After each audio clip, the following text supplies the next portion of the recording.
Bonsoir à tous, bienvenue dans le 1945. Ce soir, on s'intéresse à l'éducation nationale. Aujourd'hui, ce sont plus de 600 000 candidats qui se sont présentés dans les centres de composition à l'occasion de l'examen du BEPC. Nous étions sur le terrain, on vous fait le point de cette première journée.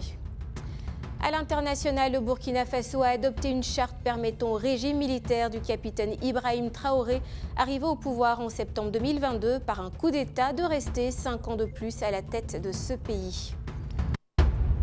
Et ouvrons ce journal avec le chapitre de l'éducation nationale à Abidjan. Comme sur l'ensemble du territoire, ce sont plus de 600 000 candidats qui passent les épreuves du BEPC.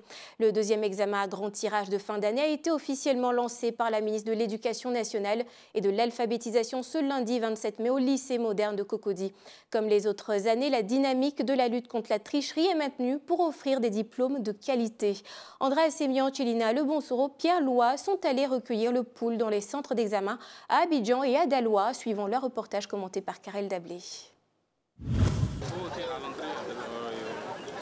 Lycée moderne de Cocody. Nous sommes aux environs de 7 h ce lundi 27 mai. Les candidats au brevet d'études du premier cycle se pressent pour rejoindre leur salle de composition après avoir franchi la phase de contrôle. Parmi ces derniers, Achor Kwaku, qui affronte cet examen pour la première fois. Après s'être ardemment préparé, il espère avoir son examen et embrasser une série scientifique. J'aborde ces examens avec une confiance. Je suis très confiant parce que les matières avec les plus gros coefficients, je les ai bien étudiées. Donc j'ai bien étudié les matières dans lesquelles je n'étais pas fort, c'est-à-dire bien fort, comme espagnol et autres. Donc ça fait que j'ai redoublé d'efforts par rapport à cet examen. Pour aborder sereinement cet examen, certains candidats sont en prière. Cette jeune dame, elle rêve d'être physicienne plus tard et s'est donné les moyens de réussir son examen. J'aborde cet examen avec l'aide de Dieu, avec l'Esprit Saint. Je me suis préparée mentalement et physiquement. Chaque matin, quand je me réveille, je prie et j'essaie de réviser mes leçons parce que je fais beaucoup d'exercices. Quand je vois que ça ne va pas, je refais encore pour voir si j'ai vraiment compris. Du lundi 27 au vendredi 31 mai 2024, ce sont 647 450 candidats qui composent sur l'ensemble des disciplines au programme de la classe de 3e. Cette année encore, les dispositifs sont mis en œuvre pour offrir des épreuves de qualité. Nous avons la vidéosurveillance au sein du ministère de l'Éducation nationale et de l'alphabétisation et nous travaillons en collaboration avec d'autres ministères, dont le ministère de l'Intérieur à travers la DITT. Ces caméras que vous voyez sont installées sur l'ensemble du territoire. À partir de cette salle, nous voyons tout ce qui se passe dans les différentes salles de composition. Mais en plus des caméras fixes, nous avons des caméras à travers des véhicules mobiles pour sillonner. Nous avons des brouilleurs de fréquences. Et en général, tout ce que nous prenons, ce sont des candidats libres. Ils rentrent dans les salles, ils mettent en place des systèmes, mais tout ce que nous avons mis permet de traquer ces tricheurs, traquer ces fraudeurs, et nous souhaitons que la fraude s'arrête pour la valorisation de nos diplômes, aussi bien au niveau national qu'au niveau international. Au collège Sourakata de Daloa, les épreuves du BEPC ont démarré ce 27 mai. Représentant le préfet, le secrétaire général Bamba Yaya a demandé aux candidats d'être sereins tout en évitant les cas de fraude. Nous avons simplement dit, demander de se faire confiance. De se faire confiance parce qu'ils vont être évalués sur ce qu'ils ont appris durant toute l'année scolaire. Et comme on le sait, on évalue sur ce qu'on a donné. Aux surveillants, nous leur avons dit que la tricherie entraîne la honte. Lorsque vous êtes un père de famille et vous êtes enseignant, on vous prend, regardez bien vous-même. Aux candidats, nous leur avons demandé de s'éloigner au maximum de la tricherie parce que la tricherie, apparemment, lorsqu'on ne vous prend pas, comme l'a indiqué l'inspecteur général, on ne vous prend pas pendant l'écrit. À la correction, on peut vous prendre. Ils sont au total 35 063 candidats répartis dans 53 centres de composition pour affronter les épreuves écrites du BEPC 2024 dans la Drena de Daloa. Les résultats du BEPC sont attendus le mardi 18 juin 2024 sur l'ensemble du territoire national. On reste dans la mouvance des examens alors que des milliers de jeunes se préparent à affronter le BEPC. Une école a décidé de faire face à un fléau séculaire, la tricherie.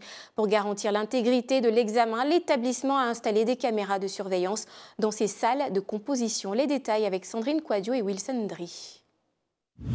Au fil des années, la tricherie est devenue un problème endémique lors des examens nationaux en Côte d'Ivoire, compromettant ici la crédibilité du système éducatif ivoirien. Face à cette réalité, plusieurs établissements essaient tant bien que mal de lutter contre ce phénomène lors des différents examens. Lundi 27 mai 2024, premier jour du brevet d'études du premier cycle. Dans cet établissement de la commune de Yopougon, la sécurité est au rendez-vous. On trouve des caméras de surveillance dans toutes les salles d'examen. Les épreuves peuvent se dérouler dans le calme. Depuis cette pièce, Ouga Anatole, chef de centre de sécurité, visionne toutes les salles depuis ses 2 écrans géants. En cas de tricherie, Ouga Anatole, en contact direct avec le secrétariat, signale l'incident. Ces 2 écrans à contrôler un peu le comportement des uns et des autres, des élèves, des candidats, mais également des surveillants. Voilà. Dès qu'il y a quelque chose qui ne va pas, voilà, nous informons automatiquement le secrétariat par rapport à ce qui se passe. En cas d'incident, nous avons ce qu'on appelle un talkie-walkie, voilà, une radio avec laquelle je communique avec les personnes qui sont sur les paliers. Le groupe scolaire Newton a mis ce système de sécurité depuis maintenant 3 ans. Une initiative qui marque un tournant dans la lutte contre la tricherie aux examens en Côte d'Ivoire. Nous voulons répondre à l'appel de Madame la ministre Maratou Koné qui nous demande de traquer la tricherie depuis les classes. Et donc depuis le début de l'année, chez nous ici, nous suivons les élèves en classe lors des interrogations et devoirs. Nous les avons habitués à bannir dans leur esprit toute velléité de tricherie. Voilà, de sorte qu'ils soient mieux préparés aux examens.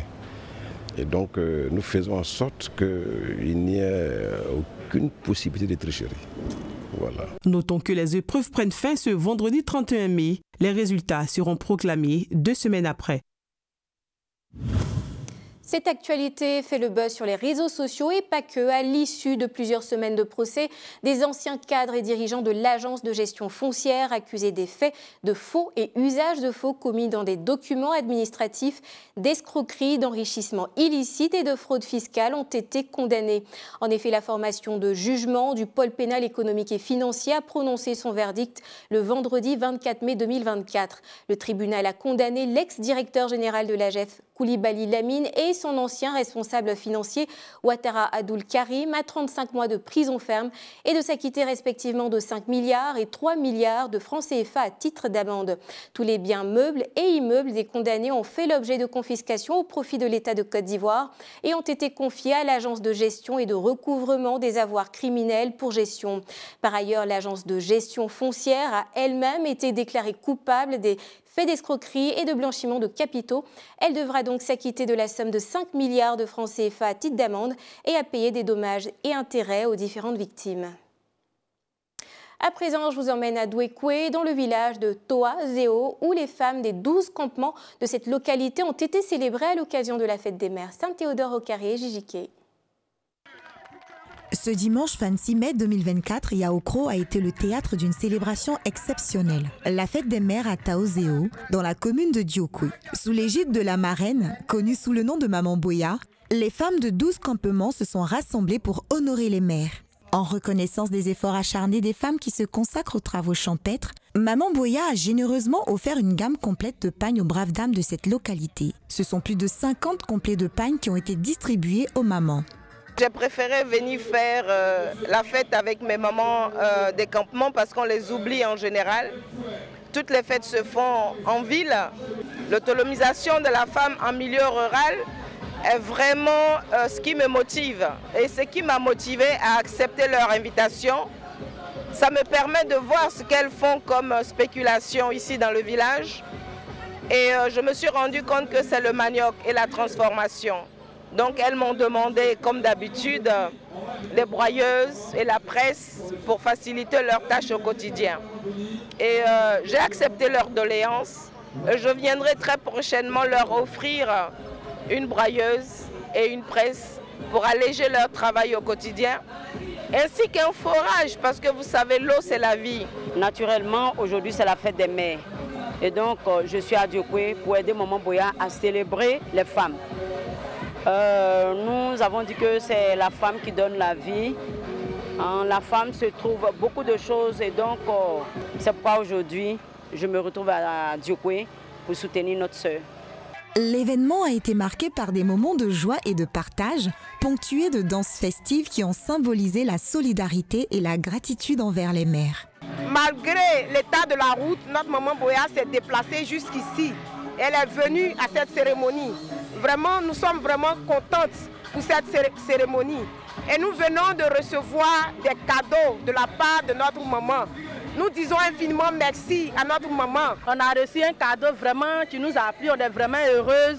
Vraiment, on ne sait pas quoi dire, on est très heureuse. Donc on remercie beaucoup Maman Boya pour tout ce qu'elle a fait pour nous à Yaoukro. Chaque année, ça continue parce qu'on a été vraiment heureuse de tout ce qui s'est passé aujourd'hui. Au cours de cette cérémonie, des cadeaux ont également été remis à la marraine Maman Boya de la part des femmes de la localité. C'est dans une ambiance festive que cette célébration s'est achevée. On poursuit à l'international. Le Burkina Faso a adopté samedi dernier une charte permettant au régime militaire du capitaine Ibrahim Traoré, arrivé au pouvoir en septembre 2022 par un coup d'État, de rester 5 ans de plus à la tête de ce pays. Le capitaine Traoré, dont le statut passe de président de transition à président du Faso, pourra par ailleurs se présenter aux élections présidentielles, législatives et municipales, qui doivent être organisées à l'issue de son mandat. Les assises nationales qui ont abouti à ces décisions ont rassemblé des représentants de la société civile, des forces de défense et de sécurité ou encore des députés de l'Assemblée de transition. La plupart des partis politiques traditionnels ont boycotté l'événement. Faut-il le rappeler, le régime militaire du capitaine Ibrahim Traoré est accusé par des organisations de la société civile de réduire au silence les voix critiques du régime. Ces derniers mois, plusieurs personnalités ont été arrêtées, kidnappées ou envoyées au front pour combattre contre les djihadistes. De nombreux médias occidentaux ont aussi été suspendus et aucun média français n'était accrédité aux assises nationales. Les membres du Parlement de la CEDEAO ont tenu la deuxième session extraordinaire de l'année 2024 du 20 au 25 mai dernier à Kano, au Nigeria.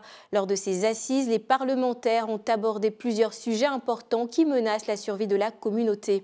Ainsi, pour la gestion de la situation concernant le départ de la communauté annoncé par le Burkina Faso, le Mali et le Niger, une commission ad hoc a été créée pour la facilitation et la médiation et la réconciliation de ces pays à l'organisation régionale.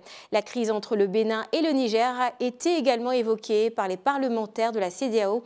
Ces derniers n'ont pas manqué de réfléchir à des solutions de sortie de crise entre ces deux pays frères. Aussi, la problématique de la lutte antiterroriste a été examinée.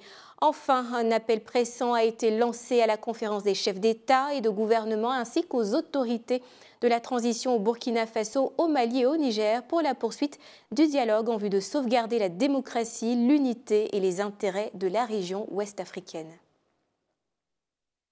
On se retrouve demain pour un autre tour de l'actualité. L'information se poursuit en débat sur Le Grand Talk. Bonsoir.